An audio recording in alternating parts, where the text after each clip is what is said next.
Can a Muslim work in a conventional bank, as today the economy of the whole world is based on interest?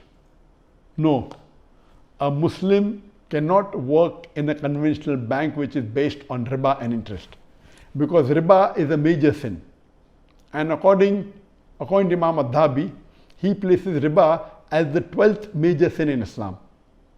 And there are several places in the Quran, the word riba is mentioned 8 times in the Quran, and several places it's haram. Allah clearly says in the Quran in Surah Baqarah chapter number 2, verse number 270, 279, that if you do not give up your demands for riba, for interest, Allah and His Rasul will wage a war against you.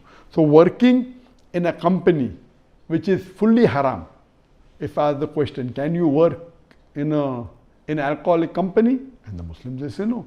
Can you work in a company which is dealing with cocaine and drugs, which is haram? And the answer is no.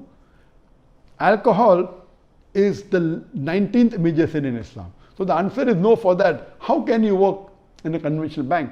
It is a bigger haram. Interest is a bigger haram as compared to alcohol. Alcohol is a major sin. But Allah doesn't say that Allah and His Rasul will wage a war against you.